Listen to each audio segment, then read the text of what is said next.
Oh, how your tune has changed. I'm leading. This is what leading. I'm looking over my shoulder, mate. I'm looking over. Mate, if you're half the driver of what Danny is, you're going to be gone from McLaren next year. Where would Alpine be now if they had just been paying attention? It was like a teaser campaign for the Zhou Guan Yu re-signing.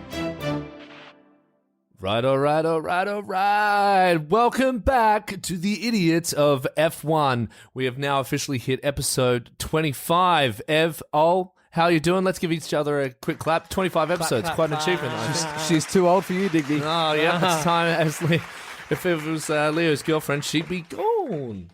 Hey, I feel really weird. It's like I'm in the back seat of the car demanding to be able to drive. You know, it's But that we really can't awkward, like backseat driver.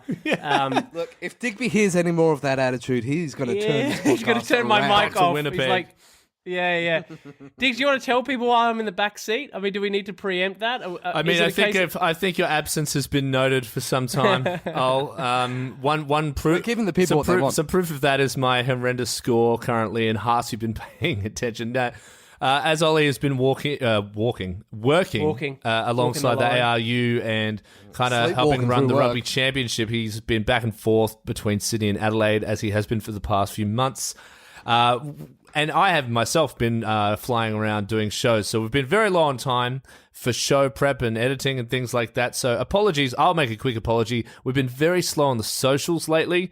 It's mostly due to me spending a lot of time in the air and editing the episodes. So we promise I'll probably just start doing video TikToks and things like that because I don't always have time to do the edits of the videos. So I promise I'll get back to that this week, everyone. It was a long-winded way to say that, sorry, we've just been really busy and we haven't had much of a chance. Like, to be fair, you're probably a little bit more of a natural. I like to be more prepared, which is to my demise in many instances and many avenues of my life. But yeah, there you go. I think you could have just said we're really busy. As you can tell, we've been really busy. And I'm so busy, I'm going to leave that bit in and not edit it out. There you go. No time to do it. Saddest of sad news is that our podcast favourite, Gotifi, shall be leaving us next year. So I thought it would be a beautiful gesture to dedicate this episode to the one and only Gotifi. Are you guys okay if we do that? Can we set up a GoFundMe? Because if he's out of the job, he needs a bit of money. Gotifi GoFundMe. Yeah, he needs some money. To be honest with you, I couldn't give a shit. Like, he's been so... I know you guys like to have a joke about it and everyone else jokes about it, but he's pretty boring. Like, everything. I don't know. He basically decided the championship last year. Don't know if we call that boring. Yeah. He had the best seat in the house. Oh, yeah. Well, he is. Hey, can you imagine that, though? Can you imagine that your legacy is potentially that, or potentially just being known for being the guy that fucks everything up? I'm more intrigued to know who's going to replace him, but I'm sure we'll cover that off at some point today. Well, there's lots to cover on drivers. It seems to be taking longer and longer to find out who's replacing who. It's almost like everyone's waiting to see if they can get Danny in their team, and Danny clearly is interested. Do you reckon?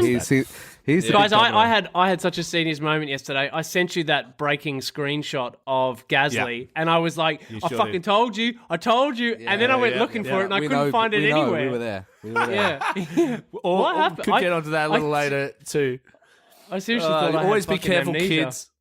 Always check and recheck your sources to ensure it's an official statement. After 2 a.m. Don't do it. So, as we probably covered this little point, GoTV hasn't really had much impact on F1, except for his one big incident last year that essentially decided the championship of 2022 and could have potentially stopped Lewis getting that all-elusive 8th championship. So thanks, GoTV. I can hear Hamilton saying quietly. And yeah, so guys, few weeks off. Are we missing racing? Hold on, it hasn't been. Oh, from racing? It's been a good few weeks from racing. I know you haven't been here either for a few weeks old. Yeah, Well, it's coming up to 3 weeks. Okay, yeah. To be honest with you, man, I'm not really missing it. I know that's a terrible thing to say when we're trying to build a podcast with a mission, but like, there's nothing has stood out about the races recently. It's hard to get excited about races at the moment, if I'm to be completely honest. Why? There's not, because like the championship's done. Obviously I want to see the likes of Charles and Lewis and George kind of scrap it out, but Doesn't really matter, think about how much. Just imagine how much this more happened in the exciting Premier this League would a couple be. of years ago when Man City were won it winning by Christmas. by like before Christmas. Yeah. No, And, I but get more that. more than that, it wasn't just that they ran away with it. It was that absolutely nobody else even tried to come second. It was like a dog pile where nobody wanted to get out of it. So like Ferrari could have and should have challenged every race this year. They didn't, especially at the beginning of the year when we all thought that, well, Red Bull having engine problems, we're unreliable. You know, all of that happened at the start of the season. Everybody thought Imagine Ferrari, so this is There was Ferrari's so year. much potential at the start of the season for this to be a great year. I mean, Yeah. I remember the podcast and the conversations about like how excited we were, and all of this shit that was going on. We're like, holy fuck, this could go any way, and we all thought thought Ev. that Mercedes would turn it around. No, not Are we you all. really Just tipping you. them? Week after week I after kept week, we tipping were them. sure it would happen this week. It's like, It never did. What are they doing? It was like watching the Swans on the weekend. Every Yeah. time they get scored against us, it's all right. It's only been 10 minutes. that's right. They'll turn this around. They always do. Yeah. They'll have the momentum. By the third quarter, Late it's kind of start. like, oh my They god, just never this is started. going to Hey, be can the I end of just the game. loop back to something that Ev just said about like it being like Premier League and kind of Man City winning it by Christmas? I agree in terms of the first place chase, Ev, but the great and exciting thing about Premier League is obviously there's enticement in making Champions League or making Europa or not getting relegated. But right? it doesn't seem like McLaren or Alpine. So it's McLaren v Alpine. That neither are operating at a particularly high level. Alpine's They're doing not okay. really. Yeah, but they're not. It's not exciting. guess- I mean, but that's my point, like- that should be more exciting considering It what's should been be. going on with the drivers. it should be the most. But exciting. Alpine But I in just general don't think is a pretty there's boring enough team. incentive. Yeah. I don't Yeah. know. Like, I get that they get more money in the constructors, but from a fan perspective, so put aside the team shit, right? Like, I get that they get more money, but from a fan perspective, if you are a diehard or even a casual fan, like more so, do you give a shit if Alpine finished 7th or 6th? Not really. Not like, this year. But I think that also has to do with the crowd at the top. So, usually you've got the top two, and then it's like, oh, who's going to be third and fourth? Like, that's usually a big race. Usually it was like Renault and McLaren kind of fighting it out, and sometimes Haas was up in the mix, and it was really cool because Haas started the season so well. They had no chance, anywhere else, and you're like, oh, I really wanted, like, you had your second team, or you're like, maybe Renault was your team, and you really wanted to see them do well. But these teams have been so inconsistent. It's like, if they have a good week, it doesn't get you excited because next week they might just end up not finishing or not being even in the fucking points. If they got their shit together, they could have actually challenged Ferrari. Yeah. Like, if they were consistently just above average, you could challenge Ferrari, who have these big highs and then big lows, and just and wildly inconsistent. What's funny is if Mercedes hadn't been such a dominant car, they would be that team we were all talking about, like, oh, that mediocre but consistent team is still sitting towards the top, like, how amazing. But because of who they are, it's kind of like, well, yeah, why aren't you first? You should be better than this. That's kind of killed that a little. I was thinking about, because we're all, we can already think about next year. Think Please, about, well, I'm not Red even Bull's ready going to for the come end of back this year. with a similar car. Yeah. The ceiling for Red Bull is quite low because where are they going to go from there? Yeah. But Mercedes' ceiling is super high because they've You got hope. so much to improve on. You hope. Yeah, exactly. Hopefully. We hope. Well, let's talk about Mercedes. So this could be, I believe, Hamilton's first winless season. Is that correct, Ev? Would this be his first season? He hasn't won. It's maybe. Yeah, No, I'm I think pretty sure. he did. First He in, won. like, He did 12 win a years or race in something. his first year. I think he's Yeah, won a he race did, every didn't he? year. Yeah, yep. Okay. Yeah. So this is potentially going to be his first winless season ever in his career. Do we expect him to manage a win before the end? Do you reckon he can Yeah, pull out a win? I'm gonna go out. Here's my. I'm gonna go out and tell you he'll win Brazil. He'll win Brazil. Okay, that's a fair one because he's pretty good at Brazil, isn't he? Yeah. He's got Because it's a shorter track, it's better. It evens out the advantage that Red Bull have. Yeah. Yes, that's a good call, but that's really late in the season. that's the last. That's the second last race, I think. Second last. Yeah. Second- So oh. it's cool. I don't think he's going to do it. No, I don't think he will. Oh, Yeah, how okay, your so we tune got- has changed. How? If anything, I'd oh probably my put my money on goodness. George. George, Oh yeah, well, my George has- goodness! Are you fucking hear me, Nat? Digby? Yeah. So we've got.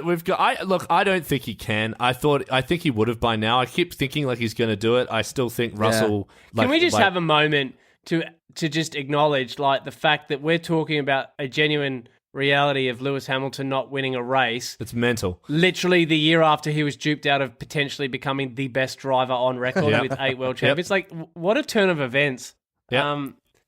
Ev, and Digz, I'm sure you've got your conversations, but because we're on Mercedes, let's not go too hard on it because we've spoken about it enough. But how did Mercedes get this year's regs so wrong compared to Ferrari and Red Bull? Like, I guess I've never really understood it, and I get that it's a bit of a guessing game, and you build based on, and they didn't have as much time and wind tunnel and sort of shit. But all that aside, how come they haven't got it right? I just don't understand. So to fill in the gaps, Mercedes, whoever finishes first gets and subsequently, you get the least amount of wind tunnel time and development time. I said that. So, but Red Bull finished, second for the last 10 years. So it's not like they're getting acres more. Yeah, that's right. What we do know about these regulations in hindsight is that they can't predict ground effect. So the porpoising, that can't be predicted in either Digby's favorite fluid word. dynamics. Yep. Or, we haven't heard that in a while, so I'm okay with it now. That doesn't get predicted by the computers because the computers aren't accurate enough. And they're not predicted in wind tunnel testing because the wind tunnel models are like 1/3 scale. They're not full scale. So you can't actually predict that. So I don't know if they were naive and that they built a car that would be amazing and then they've been completely kneecapped by this. Why it is that Red Bull with Adrian Newey is there, who, one of the most famous designers in Formula One history, predicted it and was able to come up with a more conventional design of car. It isn't the side pods, as I know that's the most obvious design in the cars. It's more with suspension and how it is that the air flows through the rear of the car. So But putting aside the technicalities, it's pretty surprising, isn't it? Like that Mercedes could have got it so wrong. Maybe they just got kind of used to being at the top, and it's always harder to be chased than to be the one chasing. Like Red Bull. Well, look, they clearly had an idea for like a big swing, didn't they? Yeah, with those side pods. Yeah. Like they thought they knew what they were really doing. That's right. That kind of was just the start of the season, though. And once they kind of got rid of that, they've been still. I mean, just Max has just been so far ahead. Like Max is the Usain Bolt of the track. Perez hasn't been far ahead. No, he hasn't. If it weren't for Max Verstappen, but then you can say the same thing about Danny. Season. Like we know that it's about designing the car to a particular driver. And Carlos. Ev, did you just say if it wasn't for Max, then this would be a competitive season? What's happened to you tonight?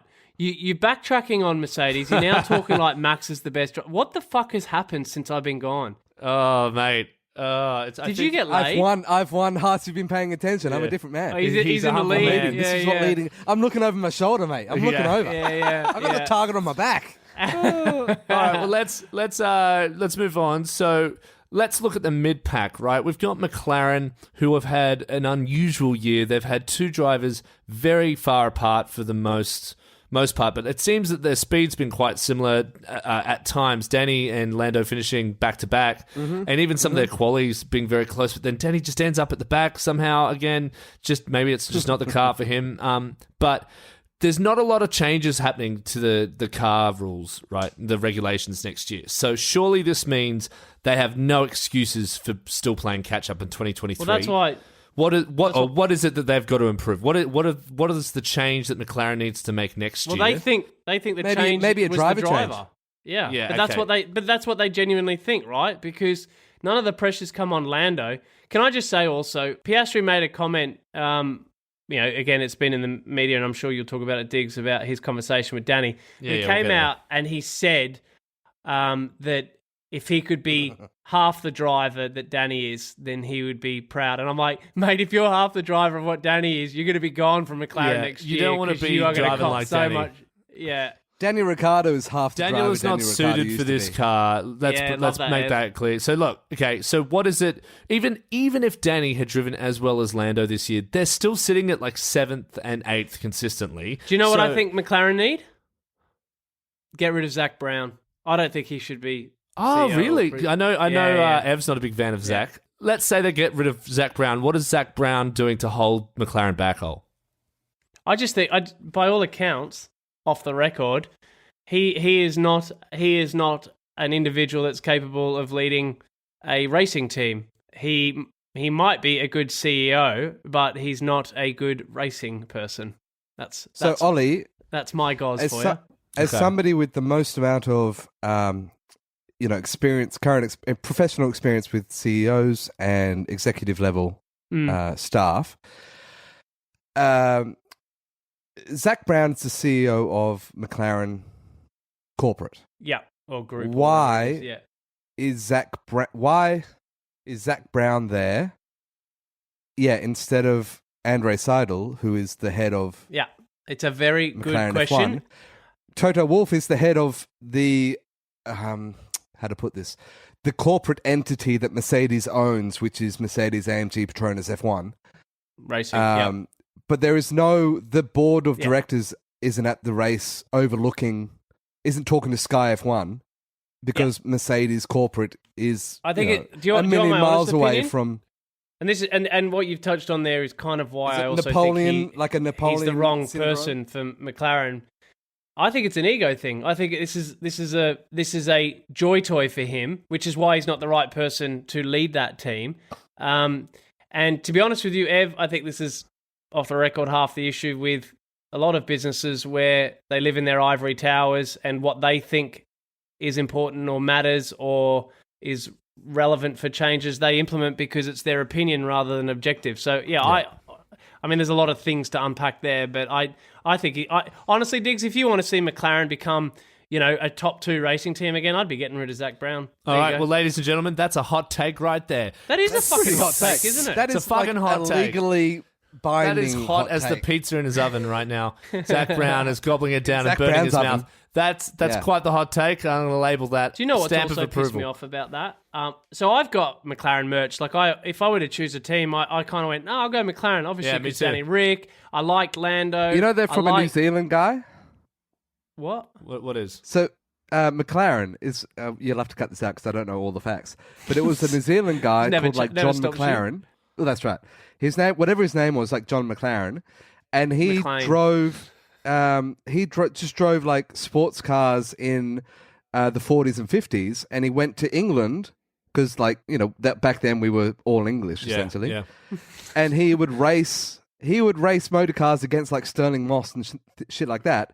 And the logo on the side of his car, on John McLaren's car, was a kiwi. Yeah, the bird. Yes, right. And so when you look at the McLaren logo is like a black swish.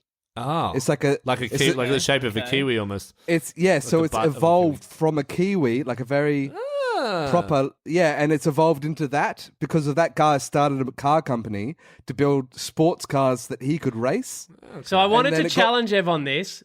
So I quickly Googled when McLaren was founded, and it was only founded in 1985. So you don't cut that out. It doesn't matter if you're wrong, Ev, because we're regularly wrong. That's I didn't know. Everyone, I thought it was in the everyone who's listening to this podcast, Google right now. Pause the podcast and Google McLaren New Zealand. No, that's what I mean. Like Ev might be right here. Yeah, Ev could actually be right here. I mean, he's winning Haas, so he must be right. Okay, well that's what we. Okay, I don't know if this modern McLaren is like a rebirth of that brand. Okay, if you know what I mean. were you saying about the brandol and the merch?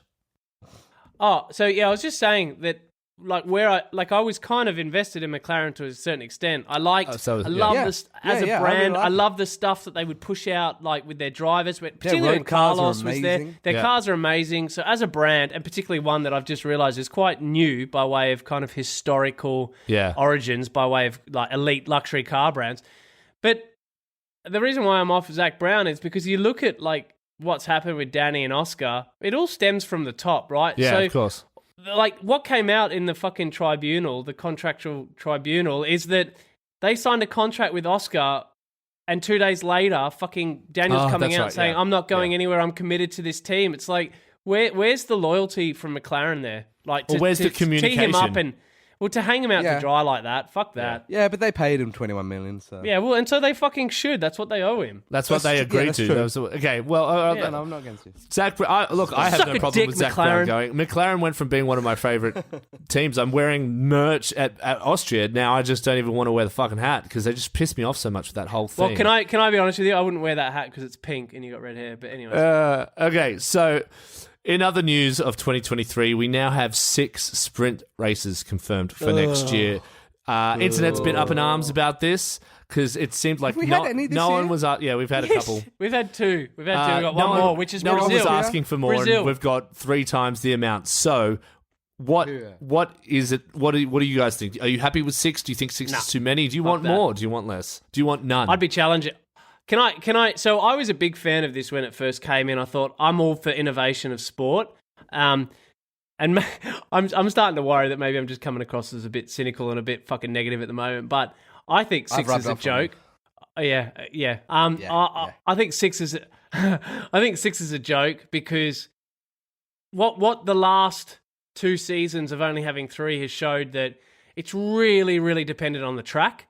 Otherwise, it's kind of just a fucking boring novelty. Yeah, like Imola.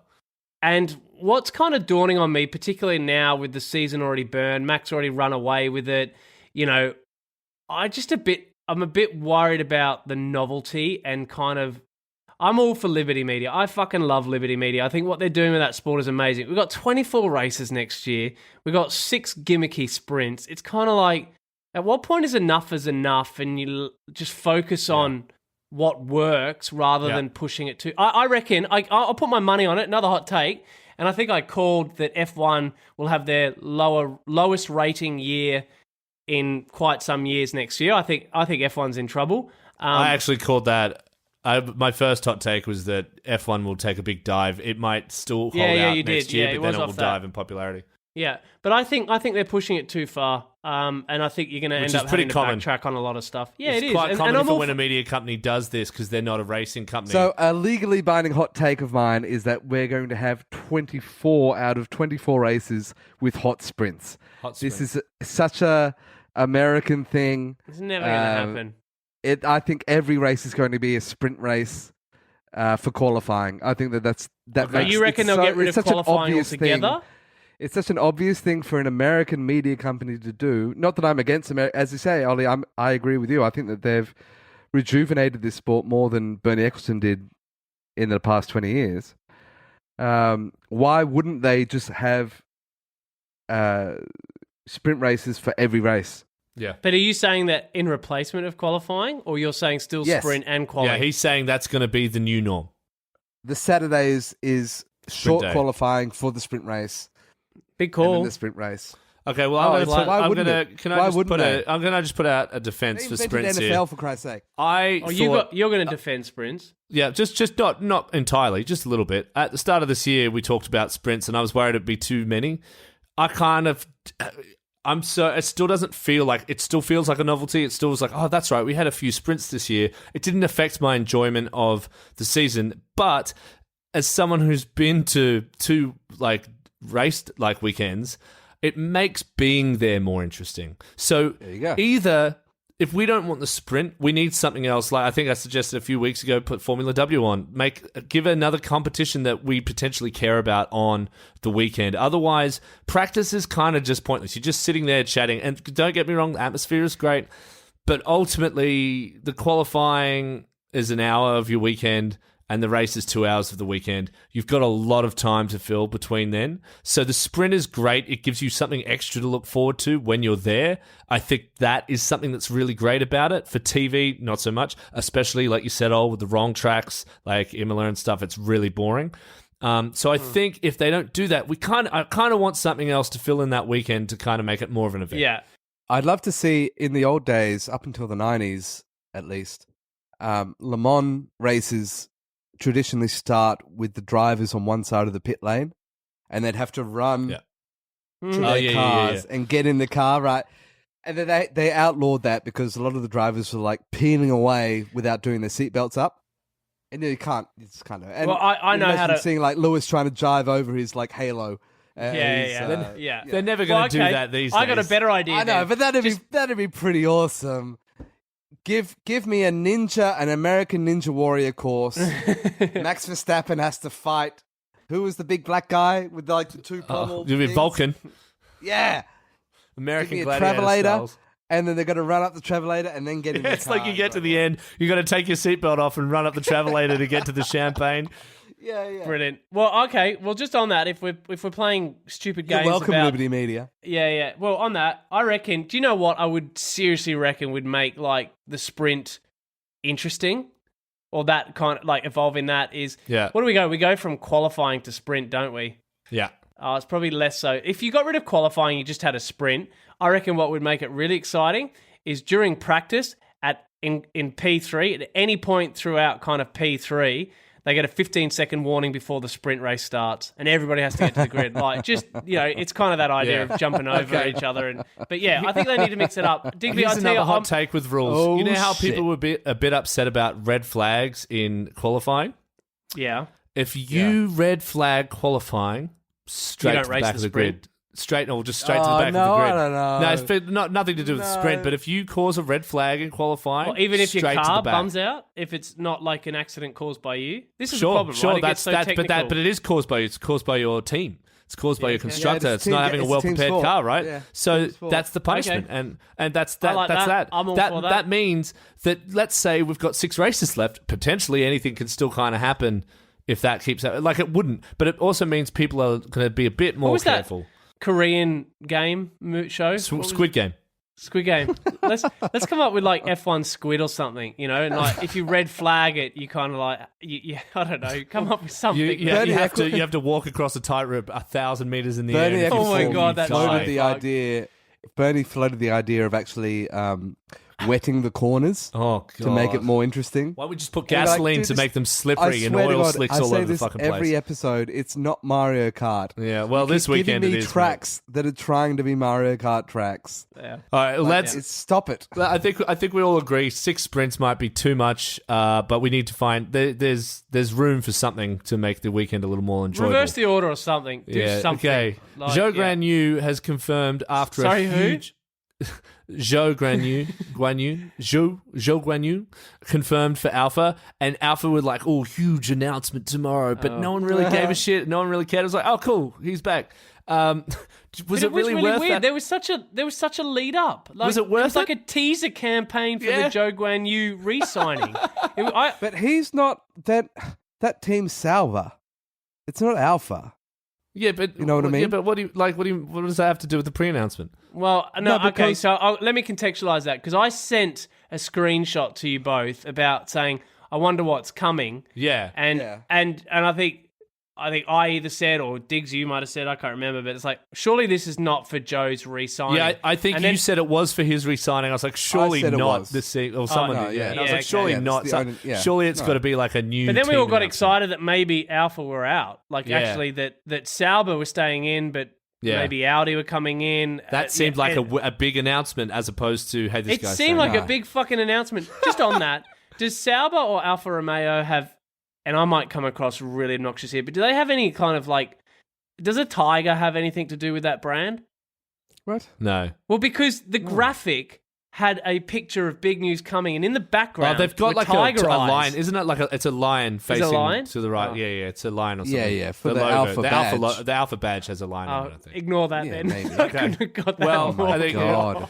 that was a very over-the-top announcement for But a you driver wouldn't no one sign with- really seems to care about.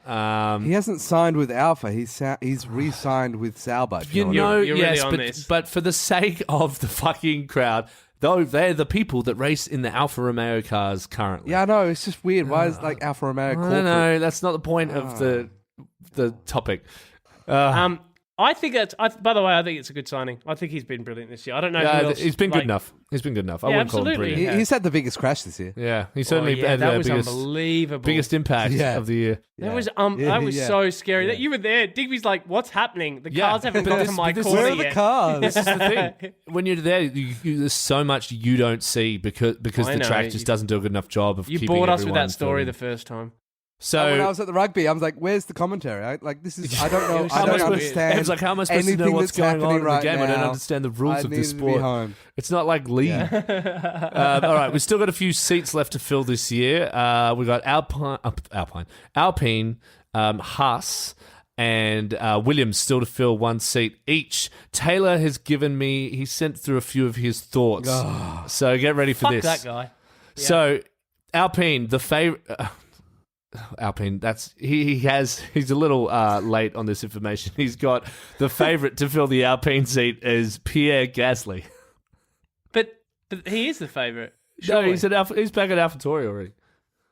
No, he's not. Well, I was looking No, he signed. So Gasly signed with AlphaTauri this year for an extended 1-year contract next year. However, it's written into his contract that if he's offered a gig by a team that's better than them, he can leave. Helmut which is has disparaged that, right. by the way. I see that, but I saw an image today which had seats left to fill, and he was sitting in the AlphaTauri spot. Because he's contracted to them. Oh, okay. So he could still move if he wanted. Okay. Well, then let me take that back. We've got Alpine, Haas, Alpha Williams, and AlphaTauri. No, thanks for nothing, Digby. So the favourite for Alpine would be Gasly, and then we've got outsiders: Jack Doohan, Giovinazzi, Mick Schumacher, Danny, and De Vries.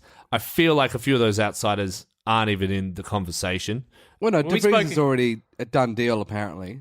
At AlphaTauri, by all accounts. No, at Williams. Williams. But that's what I mean. Like this is like nothing's a done deal, right? Because I've read and heard that he's going to AlphaTauri, and Williams have said that he might be going there. But then Williams are talking about bringing Logan Sargent in.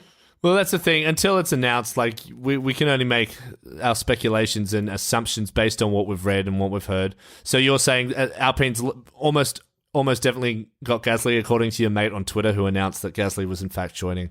Whoever Alpine. that was. However, I told you guys about how when Damon Hill was hassling. Yes, yeah. He's been at very the race coy a about couple it. of weeks ago. He had that cheeky smile on his face and wouldn't reveal. There's no question about it, and I will die on my sword. Hot take. Yeah, Alpine. Will So have, it's a cold take. It's quite likely. We all agree, I think. It was a hot take when I agree. called it fucking 4 months ago. Yeah, exactly. And we'll hold on to that. Williams, you said it was pretty much a done deal with De Vries. Well, no, Ev said that. I don't. That's what. Sorry, I'm talking to Ev. There's a lot of talk about Logan Sargent coming into there as well. Yes, we have outsiders Logan Sargent and Mick Schumacher and Giovinazzi. I don't see Giovinazzi coming back in. Giovinazzi's not going anywhere except for a Ferrari-based team because he's a Ferrari driver. Yeah. And Mick Schumacher he'll either end up at Haas. Schumacher could end up at Williams because he has not signed on with Ferrari Academy. Yeah. He's left that by all accounts, which seems to suggest that he's leaving Haas as well.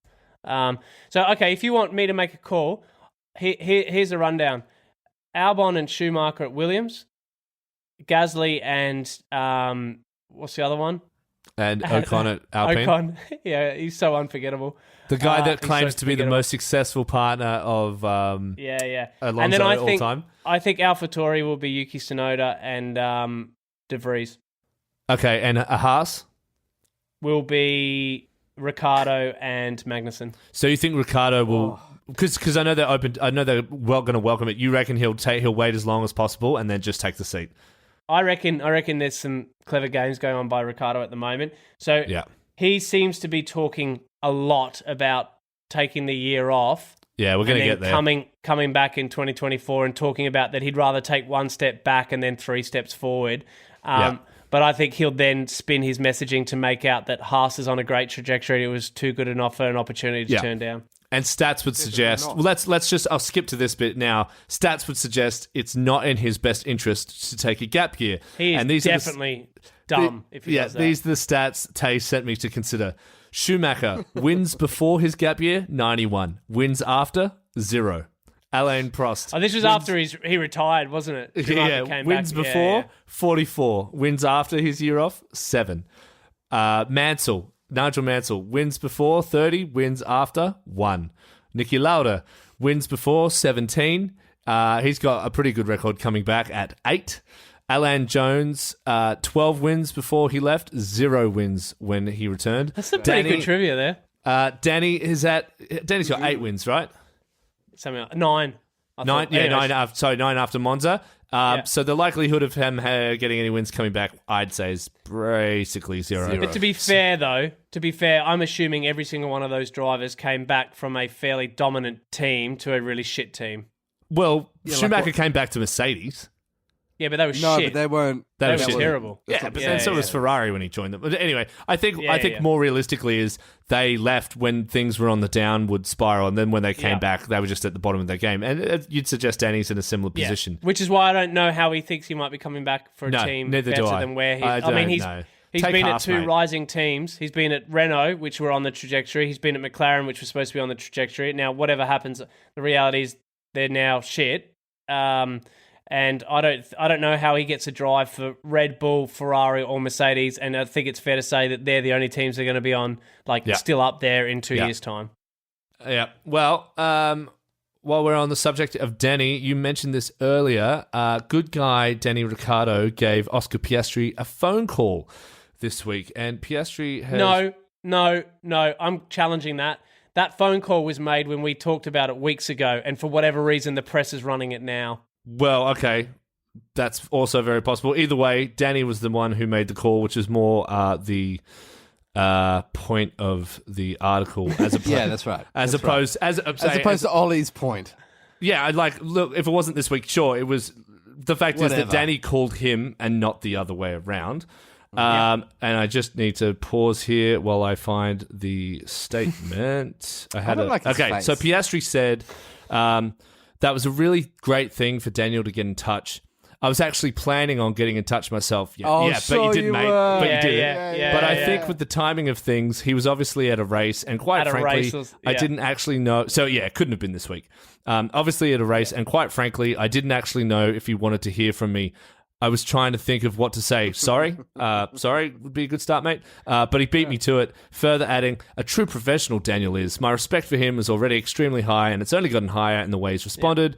With him getting in touch like that, it was great for me personally, knowing that there's no hard feelings. That really helped me quite a lot. It was a nice moment, because in all this, we all know that Oscar is the one that needs help, not Danny. Who still doesn't have a drive for next year. Shouldn't he be speaking to Mark Webber instead of Oscar Piastri? Well, I was having to think about this. Does this make Piastri kind of look lazy or inconsiderate, not calling Danny first? Like, if you want to keep that relationship with a fellow Aussie driver, don't you ring and go, "Hey, Matt, I'm really sorry. This is the scenario, and I couldn't tell you to now. Isn't he like 21 or something? I want you to know that Alpine kind of screwed me, and I had to go with what was best for me, and I couldn't worry about you in the process." I reckon there would have been so much more legalities to all of this. There would have been please don't engage with him until we figure this out. So I get that. But once it's figured out, Piastri could have then immediately picked up the phone. I think it's bullshit. Pick up the phone, mate. Yeah, but in saying that, I think that probably shows the level of Oscar's age. He's quite young.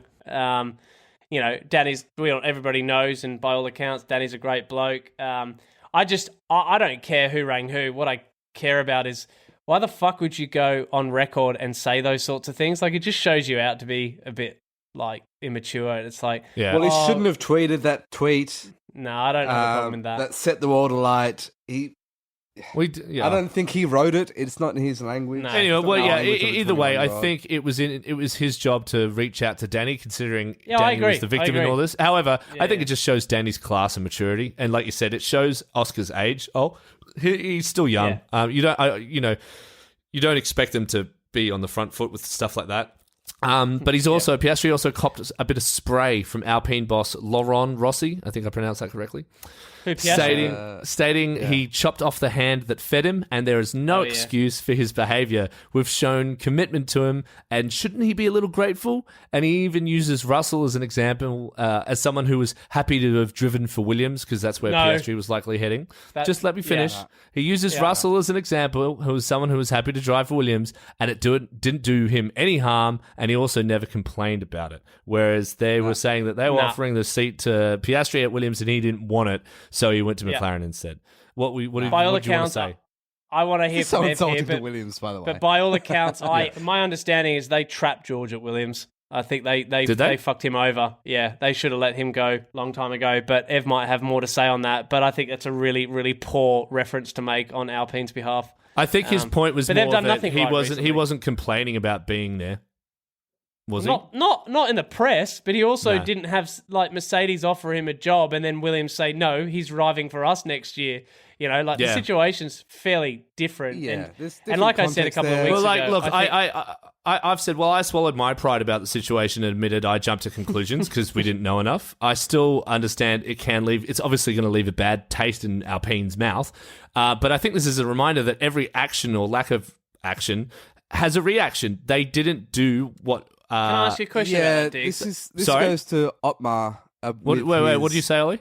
I said, can I ask you a question on that? Yeah.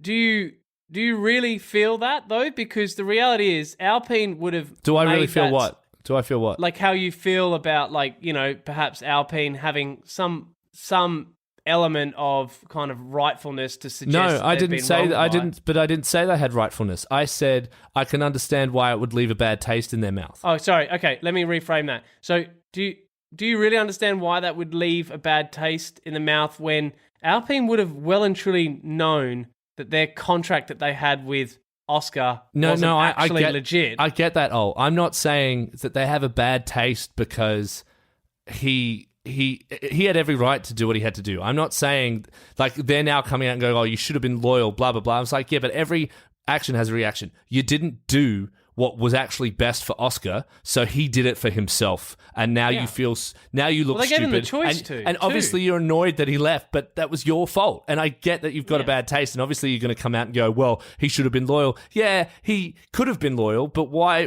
He didn't have any reason to be when he can just go and race for McLaren now instead of going to Williams and then maybe coming back. Yeah.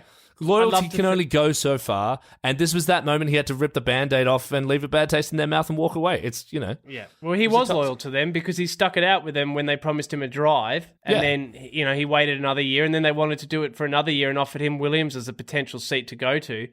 But I actually think this is just a bunch of post-rationalisation from Alpine. So do I. They have to be in market saying, oh, we're hard done by, you know, to dial up a narrative. That's what their dumb media managers would be doing. But nobody gives a shit, and no one feels sorry for them. They look like idiots, and they fucked up.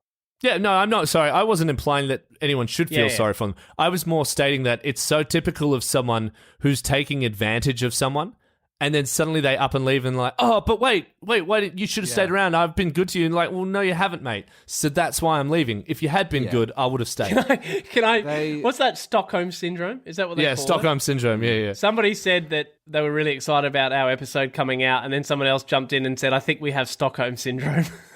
Who said that? So I think it was Jeff. One of the guys on Twitter. All right, Jeff. Yeah. No, go, Ev. Sorry, I cut you off, man. Oh, I was going to say, it's come out since then that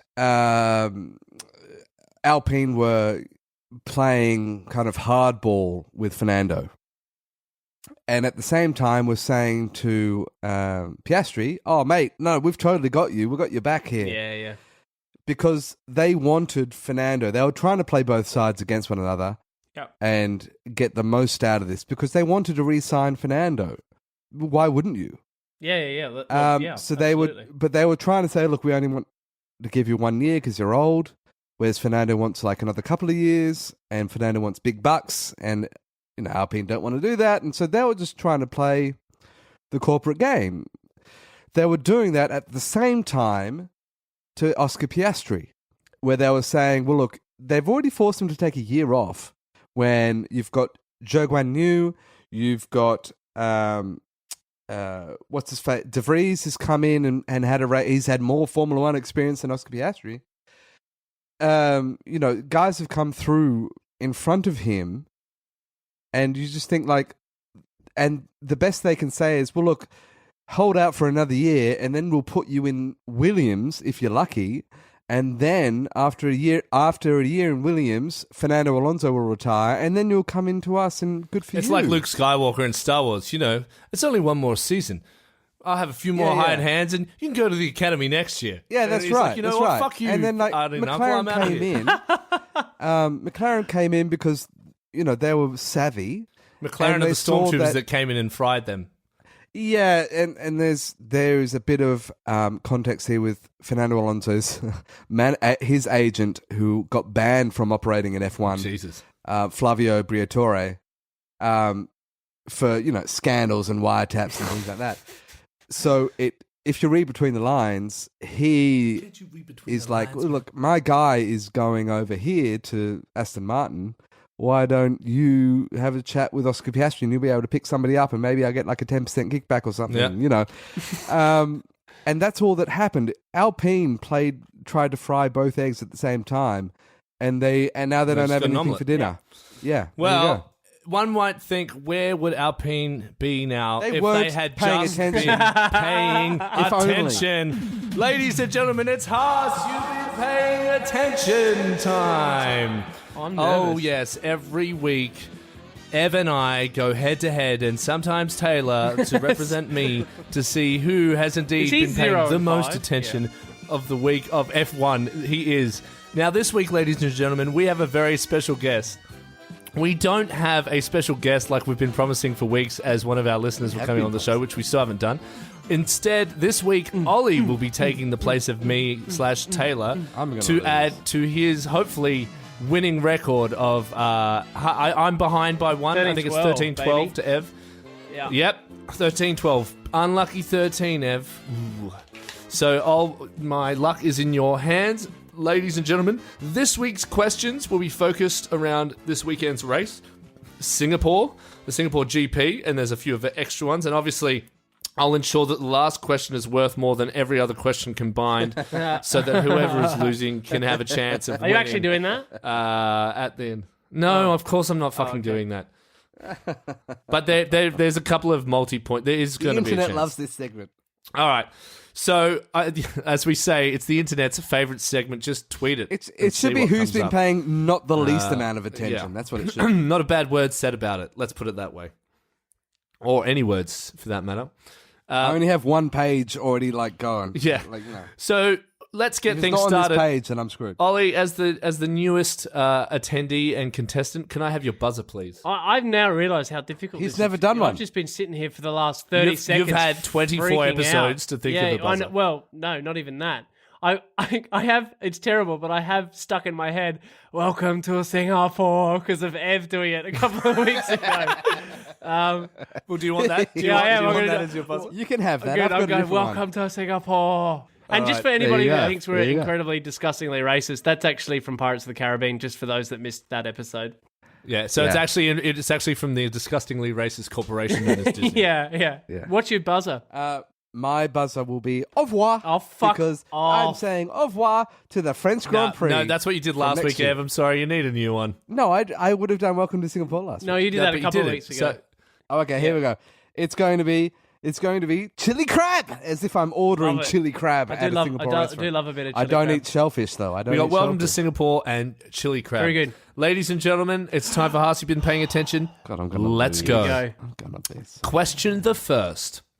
Other than Chili crab. Other than Max Verstappen, what drivers have the most podiums this year, and how many do they have? Oh God, I don't have that. Say it again. What's the question? Okay, I'll give you a clue. There are You get 2 points for this. what- Max has the most podiums. After Max, there are 4 drivers tied with the same amount Chili of podiums. crab. Yes. Ev. George. Yes. I think I'm that he frozen has- with No, just name. Name. They all have the same. So name the 4, and then you can tell me how many you think they have for a bonus. No, I think. Sorry, I'm confused. Okay. Name the drivers that have. Name the top 4 drivers other than Max with the most podiums. Then for a Oh, bonus okay. point, tell me the number of podiums they have. So George. Yes. What's his face? I don't know. Do I get a swing at this, or 5. cut him off? 4.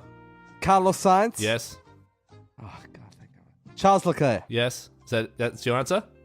Yes. Okay. Hold on, well, he's one short. That's it. That's your one short, so I can't give you that. Ollie? Well, Lewis is the Wait, other. No, incorrect. You're Fuck. both incorrect. So it's But you're wrong. You didn't get all of them. It's George, Carlos, Charles, and Sergio all have 7 podiums. I was about How to much say does that. How many and does you Lewis cut have? me off. 6.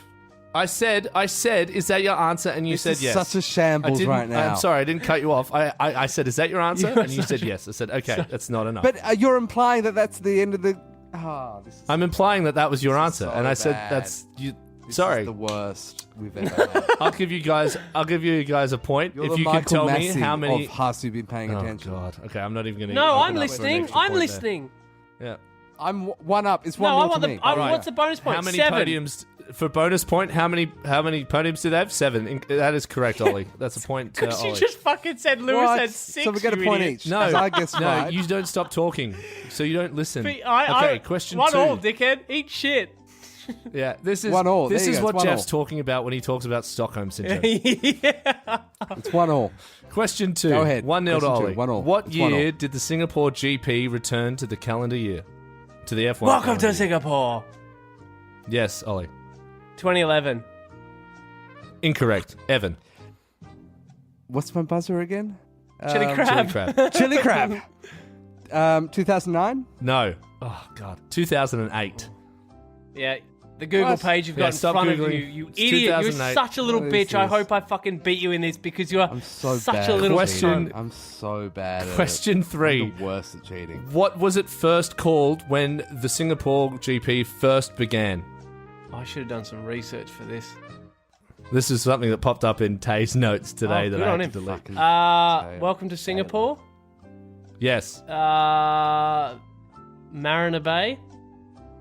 No. It wasn't actually held at Marina Bay either. Okay, I thought it was a Ev? trick question, maybe. Look, no, don't give No, it to him. no. Do not give it to him. Look at him. He's fucking reading. I'll give you 3 seconds, 2 seconds. don't give him 1 shit. second. Pass. 2. You are yeah, such a pass. piece It was of called shit. It was called the Orient Year. What are you Grand looking Prix. at? Your camera's Can turned you off. stop talking? It was called the Can you stop talking? Orient. That's my job. It's the Orient Year Grand Prix. That's racist. That sounds racist. That sounds like a white guy name. God. Yeah. Literally, the Orient is where Singapore is. That area is known as the Okay. Orient. Just Yeah, because people but have a used white it guy as shouldn't be using that word. Just That's because the O people have word. used it as a racist term doesn't make the actual term racist. All right, come on, let's go. Oh, Let's go. I don't know about that. Don't get you two started on that. We're on some thin All ice. right, All right, question go. 4.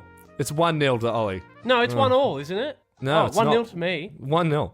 Who has the... It should be 1-0. Oh, my God. I got cheated out of it. No, you Come on. didn't. Go. Which driver has the most wins at the Singapore GP? Welcome to Singapore. Yes, Ollie. Lewis Hamilton. Incorrect. Fuck. Chili crab. Yes. Nah, you're such a dickhead. Seb Vettel. And how many did he get? Nah, look at this. This is Yeah. bullshit. This is bullshit. It's not 6. I Nah. know it's not 6 because he hasn't spent that many years. It's Ev, not 4. You've got to, I because want you he's to better put your than glasses 4. on. It's 5? Is it Yeah, 5? well, it's not. You don't get an extra point for it. I was just asking you. Why don't I get an extra point for that? Because I I got didn't 2 offer it to you. answers to that. I didn't say it was a bonus. I was just Unbelievable. interested to see if This is you why- could I'm be getting honest, pulled and you back. couldn't be. I'm getting pulled back here. Changing the rules. Okay, from now on, Ev has to buzz in within I 3 said chili seconds. crab. Yeah, and if Ev gets it wrong, he loses a point because he's if he wants an advantage, he can have a disadvantage. Okay, it's You've turned off your camera. What? 'cause mine doesn't Why don't I? work. he hasn't Why don't I got. He's turn getting the answers wrong, Ev. Yeah. it's not. Yeah, it's he not can't like I'm be getting cheating. them right. I'm There right you go. here. There you go. I'm Right. not cheating. I'm 1-1. No, my camera's not working anymore. Okay, 1-1. Who was Fernando Alonso's teammate in the 2008 Singapore GP? Oh shit. Welcome to Singapore. Yes, Ollie. Moya. No. Ev. Oh ho ho. Yes. I mean, chili crab. Was it Hamilton? No. Incorrect. It was Nelson. Because he was at Piquet. Lotus then, wasn't he? Nelson. Nelson Piquet, our Nelson, the mate. racist. Oh, his father's the racist. Oh. I was going to say, All right, yeah, I didn't realize he was that young. Unbelievable. My bad. All right. Last question. 1-1. Winner takes it all. No, I don't trust Evan. This is Don't worry. bullshit. I don't think Ev can cheat very easily on this one. Okay. Singapore has a flag made up of only 2 colors, red and white. What other countries from the calendar year also are only red and Welcome white? to crab. Singapore. Ollie got in first. It's a point for each country you can name. Good luck, buddy. Oh, God. Oh, Canada. Yes. Ooh, that's a good one. Austria. Yes. Baku. No. Or Azerbaijan does not. No, it doesn't. Shit. So it says 3. Chili crab. Yep, there's 3 left. Turkey. Is yes. Turkey? Turkey's Turkey's not, but Turkey's not on the calendar year this Yes, year. I win! So that's 3-1 to Ollie, ladies and gentlemen. Yes! Yes! Suck it! Turkey. He's just gone, oh, yes, I'll just name flags from around the world. So it's Bahrain. Yeah, You Japan, missed Bahrain. Bahrain was what I was thinking. Austria, Japan, Japan. Canada, Monaco, Yeah. and Bahrain. not Turkey. Oh, Monaco, of course. Yeah, And you went Turkey first, you fucking ladies turkey. and gentlemen, Oliver Scheuer has won his one and only hearts. You've been paying attention. And the last bonus question was going to be how many team seats are left to fill for the 2023 season, which we've already talked about. 4. 3. 4. Oh, shit. Oh my god! But I made the mistake of saying 3. Hey, Digz, I just tied it up for you. For the first time ever, Thank you've you had very much, a Ollie. stand-in What that's a won G. for you. Yeah. Hey, Tay, if you're listening, suck it. And you know what? This time it was Singapore. That was the race. yeah. Is it Singapore? I will have a beer for that win tonight. And once again, under such controversial circumstances. And Jeff, I apologize that you're falling in love with us despite our toxic nature and horrid treatment of kidnapping you every Thursday. Having the shit beaten out of you and coming back again and again. All right. What a mess. Being on the other end of that, can I just say what a fucking mess that was definitely one of the messiest Evan's ever. a piece of shit, for the record. Ev, I gave you that point though anyway. You had your chance. Unfortunately, yeah, Turkey incorrect. I thought you might tie it up, to be fair. All right, so Singapore, let's move on to Singapore GP. Finally, it's race weekend. I think we can all get a little excited about that. It's not Singapore. Woohoo. And I can't wait. I like Singapore. It's an amazing track. It looks cool. It's a great city. Yeah. And as Ev likes to call it, it's the official Mario Kart track, just because of its surroundings and Mario Kart-esque nature. So a bit of history on the Singapore GP. Yeah, it was first organised in 1961. The race was initially known as the Orient Year Grand Prix, and it was located at the Thompson Road Grand Prix circuit. It was renamed to the Singapore Grand Prix in 1966. Shortly after Singapore became a sovereign country in 1965, the event was discontinued after 1973, and a variety of reasons have been suggested. Are you literally just reading this out of like a travel guide? I'm reading it from my notes, including an increase in traffic, the very high danger and unsuitability of the track for racing, the inconvenience of having to close roads for the event, and fatal accidents during 72 and 73. I'm just going to go out there and say it's probably because of the fatal accidents of 72, 73, because none of the other reasons seem to really be an issue these days. What did you say, Ed? Hungarian flags. I was thinking of Hungary. That's also incorrect. No, I know their flag doesn't. Yeah, I know, but Yeah. I was thinking of the Hungarian race. Oh, right. Yeah. I love that he's Well, just walked back as from taking a discussed- piss So and sits confident. down and goes, I cheated. I Hungary. had a Google image of every national flag that was red and white. I was ready to go. Oh, I was brilliant. so confident. If I didn't get cheated out of the first point, that would have been tied up. Most wins, which we discussed, was Vettel with 5, and the most constructors' wins are Ferrari and Mercedes at 4. It's a 61-lap track. And the last race was back in 2019 before COVID. So this will be the first race we've had since COVID in Singapore. And Leclerc had pole, and the podium was Vettel, Leclerc, and Verstappen. My, what can change in 3 years? Fastest lap was Haas with Magnussen. Ooh. wow. If anybody bought anything expensive in the past 3 or 4 years, you would know that Singapore got fucked with COVID. Yes. Absolutely fucked. Yeah. So good for them. I hope that this is they deserve a wonderful night out. I can't wait to go to Singapore. Well, we in got their some beautiful interesting city. things about. So With in their chili crab. 2008, I know you guys didn't know that Nelson Piquet Jr. was the teammate for the Renault driver Alonso, but do you guys know why that race finished in such odd circumstances and controversial circumstances? Tell me. You don't know, Ev? I can't remember. What year was this? 2008. So Nelson Piquet Jr. was ordered to crash on purpose by senior team management so they could bring out the safety car at a time chosen to benefit Alonso so he could win the No. race. Is this legit? Yeah. Yep. Is this Yep. legit? Yeah, I remember that. Yeah, that's Fucking what happened. hell. Yeah, Wow. and since its inception at Marina Bay, since 2008, there has been a safety car every single race. Yeah. So there's been a total of 21 safety cars deployed there since Wow. 2008. Hold on. Yeah, I was looking at it before this. There's, I distinctly remember watching 2012, I think it was, Vettel for Ferrari, and he was fighting with Lewis Hamilton for the championship, and it was like the first time that somebody like took it to Lewis, and it was the first time that Vettel at Ferrari was starting to succeed. Mm. So Vettel started, I think, second to Raikkonen at Ferrari. It had just rained right at the start of the race. Brilliant. So because it's so humid there, it's always raining. And Lewis went to Vettel started in front of Lewis. He went to cover off Max Verstappen, who'd got a great start and was coming up on the inside. And Vettel managed to take out like 6 cars because he went to cut off like Verstappen, and he took out Raikkonen and caused a massive pile up just because he was like he was so jealous to try to like stop Hamilton that he went to like block the wrong guy, and then Lewis tried to go down the inside. Yeah, and it was absolute chaos and carnage, and it ruined his time at Ferrari. That was the downturn of his Ferrari time. Well, I love. It used to be like the only night track, right? And it was really cool because it was the it used night to be track. A cool thing. Can we ladder back up to that point about fucking PK Jr.? Was there like massive fallout from this? Is this absolutely guaranteed that is what he did? Well, that seems to be the information that I've been researching. Is that was well known that they gave those orders and that's what happened. Yeah. How is this? Was like? back. This is like This was like when Barrichello had to pull over for Michael Schumacher. Yeah, like I'm sure no one knew at the time, but it would have come out later when it was too late to really do anything about it. Yeah, this was long before they put the radio chat on Sky. Yeah, okay. Oh, can you imagine? Hold on. Just give me a second, Ted.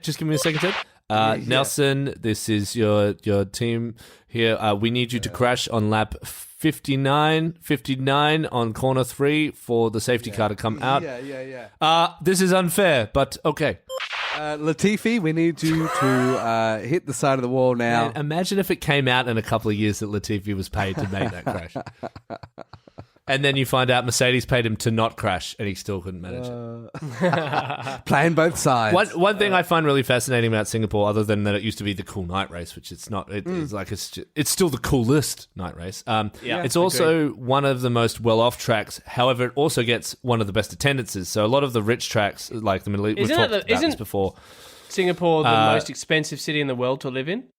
Oh, possibly. No, I think Sydney is. Sydney's up there. Sydney's top 5. I don't think it's number 1. I think Sydney's now become number 1. But Singapore's is like unreasonably expensive. It's also unreasonably humid. Yeah, they have no like middle class in Singapore, so it's just upper class and lower class. So it's like Batman. Yeah, that's right. Like Gotham City. It's a humid Gotham City. I mean, Batman does go to... Oh, no, he goes to Hong Kong, not Singapore. Sorry, my bad. Nothing's out of Batman's jurisdiction. No, yeah.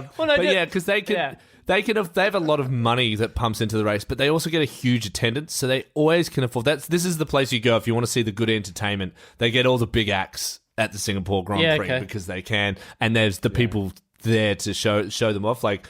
You know, because some of the other tracks, they don't have the money, but they've got the attendance. They've just got shitty bands like Furnace and the Fundamentals playing for a pittance. Or Monza. Yeah, Monza, when they can't even afford seats. They can't afford seats, let alone entertainment. Right. The race is the entertainment, Ev. There you go. That's good. Some great insight there, Digz. I'd love to go there. I think that's got to be at the top of my list. I think Japan, Brazil, Singapore would have to be at the top of my list for actually wanting to go to. Japan Imagine getting to the airport and trying to explain to a Japanese taxi driver, I want to go to the Japanese Formula One, please. Yeah. And just being in the back seat for like 15 minutes. You just go, Formula One! Nihongo, Formula One, ikimasu ka? And he'll go, yes. You go, hi, and he'll drive you there. That's how you'd say it. Yeah, okay. But the Singapore one, I haven't actually watched this race much. Generally, because I as a casual race watcher, I always found this a bit boring because it was a tight track. Kind of like Monte Carlo, but it seems to have a lot more excitement around it as a race than Monte Carlo. Ev, why does this have more excitement than Monte Carlo, despite it being so similar? Just because it's a night race. It's such a novelty. There is a terrific. Terrific or terrific? Terrific. The last kind of third, like the final sector of the circuit, is stunning. It's like lots of you take a left 90-degree turn to go under a bridge. Water. And then you go like a 90-degree right, and then you come around to do a big turn to the back straight. Yeah. That's great. The first sector and the last sector are wonderful spectacles, but the middle sector is kind of a bit boring. There's just a really long straight for the DRS. And that's about it. And then you just wait until the final third where you can do anything. As far as the constructors are concerned, what are the teams that should benefit the most out of this? Not so much whether they'll win or not, but what are the cars that we will see kind of perform weird better? To ask what a constructor is which constructor is going to succeed, no constructor succeeds anywhere. I think that Max Verstappen succeeds everywhere. Jeez, you've really changed your tune today, hasn't he? All. Yeah. I'm so resentful of this. It's like end of the year. I want some of the drugs he's on. No, because I'm not giving credit to Red Bull. It's Max Verstappen. It's not Red Bull. So are you? Red Bull don't succeed. Perez isn't on Max's heels. You know what he's doing, don't you, Diggs? He's actually back. He's back. You right there? Right there? What am I doing? You tell me what I'm doing. He's backing his truck up there so that he can say that Lewis didn't dominate in a dominant car. The beeps are deafening. The beeps are deafening. Yeah. All right. Back me up, Twitter. Okay, well, in saying that, talking about that, let's move on to Ollie's odds. Ollie, take it away, mate. So accurate. Yeah, it's been a while since I've got even close. I think that this will be a Charles Lewis Max podium. So you got Charles 1, Lewis 2, Max 3. Yep. Yeah, I don't think Red Bull. There's no room for Red Bull to leverage their pace in this week's race, and it's too hard to get around. So unless it'll come down to strategy, but there you go. I'm backing in old mate Ferrari and Charles to win this one, and I think Lewis will beat Max.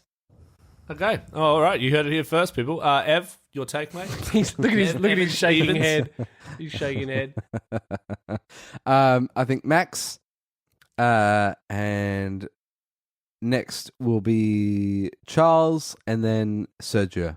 Okay, so we got Max, Charles, Sergio. For Can we just say before you do yours, Diggs, that you got the podium bang on last race out? So just a reminder about that. Well. This week I'm going to do something a little different, and because it's Singapore, I'm assuming that will obviously be a safety car. So there's going to be a DNF, and I reckon Max is going to crash with someone, and it's probably going to be Charles or Lewis. So my podium. That's a big call because Max could actually win the championship this weekend. He could, but I think there's going to be a crash. So I'm going to assume he is in the crash. My podium is going to go Carlos Sainz. Oh. Perez and George Russell. Why not? Why not? The Why not? I've got nothing to lose now, mate. 8 ball has delivered. And who have we got? And for fastest lap, I'm going to go Russell. I go Verstappen. I go Alonso. Oh, Alonso. I like that. Or Vettel. Hey, maybe Vettel will surprise us all because it's his favourite track. Have you got a surprise top 10? I'm going Danny Rick in the top 10.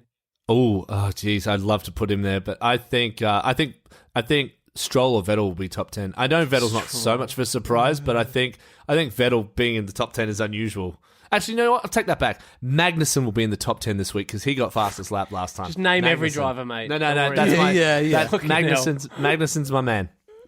Yeah. Okay. Big call. Definitely not happening. Yep. Ev, while you hiccup, I'm going to remember you said that. Yeah. Vettel. Didn't I just say that?